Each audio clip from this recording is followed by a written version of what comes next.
Penders, just raise your hand.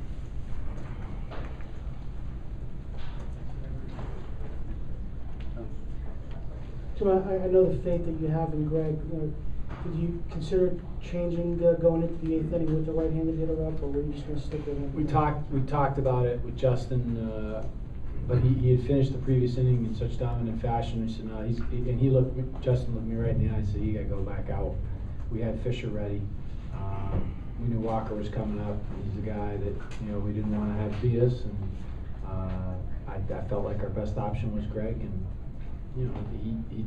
Greg explained it great. The kid, he's a very good hitter. We saw him as a junior in high school, and he was already committed. And, a Northern kid that beat the Northern guys. Yep. Jimmy had first and second one inning, you set out the bunt line, get the line out to left, and then the double play ball, and then the next inning, your non-guy didn't get the bunt down and move the runner again. They escaped. Were you thinking there, if you execute a little better things, if the ball drops, it's a completely different game? Yeah, we just didn't execute. I think I'd live with every one of my decisions tonight. LJ's all year. LJ doesn't bunt in that situation. He's one of our best hitters, if not our best hitter. And I pulled him aside. I said, "I don't want you thinking about anything other than getting back, spinning a gap right here." And he said, "All right, let's do it." And he hit the ball hard. Had a little bit of topspin on it, almost enough to drop it in front of the left fielder. But he hit the ball hard. And then then the double play ball. Was that the double play ball right after that? Yeah, the line. And that's base running mistake there, and we say react back on the line drive. That's why I'm doing this all the time at third base. And Steve Malinowski's yelling back on the line drive, but sometimes in the heat of the moment, the wrong thing. We don't execute. And then we didn't get the bunt down when we had to get the bunt down.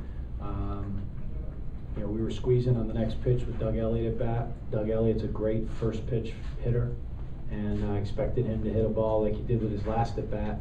With the bases loaded, I was going to give him one to hit, and then we were squeezing. It didn't work out. It wasn't meant to be tonight for us. And South Carolina played better than we did, and deserved to win the ball game again.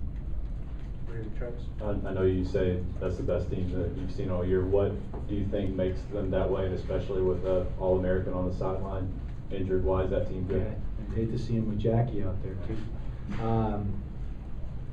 Well, first of all, it starts with the guy at the top, and there's no better baseball man than Ray Tanner. I think he's a great motivator and gets the most out of his kids. That staff knows how to recruit. They know how to develop guys. But it starts with those guys, and then I think everybody on the field had a confidence and a swagger that was very noticeable. I thought Adrian really kind of turned the series a little bit with that play yesterday. Made a heck of a play, and obviously an emotional kid that knows how to make big plays. And Christian's a heck of a hitter. I mean, they got top to bottom. They can all hurt you, and it's a very good ball club. The atmosphere doesn't hurt either.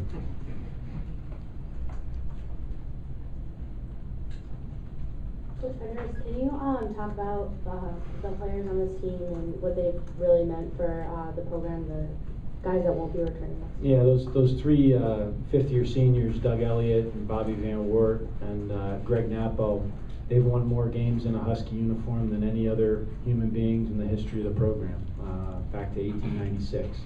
So they've all, and Elliott Glenn, his senior year, I know it didn't go the way that he had hoped it was going to go, but the kid is a warrior, and he's going to do great in professional baseball and whatever he chooses to do in life. And I can say that about all five of them. So I can see all five of them going off, and they left the program better than they found it.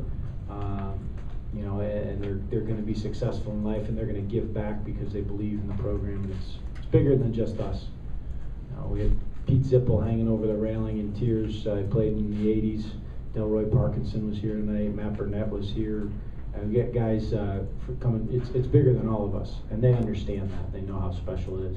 The hardest part for me is not knowing who is going to be back, and that's I guess a good problem to have, and that we have a lot of juniors that are going to get opportunities to that choose to continue their careers in professional baseball, and obviously George, and Matt and Nick. It's going to be tough to see them go, and some other guys are going to have some difficult decisions. But each one of those guys, each one of the juniors and seniors, if they do choose to leave, have left the program better than they found it. And as a coach, that's all you can ask for. Anything else for Coach Penders?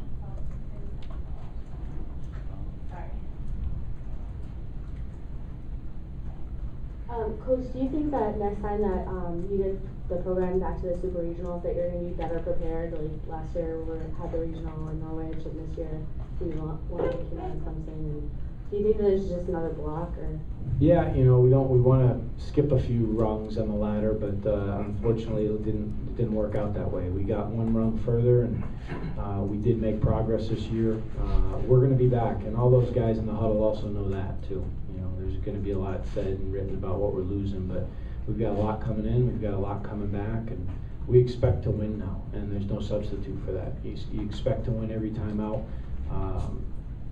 The culture of the program's in a good place. It's in a good place, and that's in thanks large part to the guys that just played their last game in our uniform.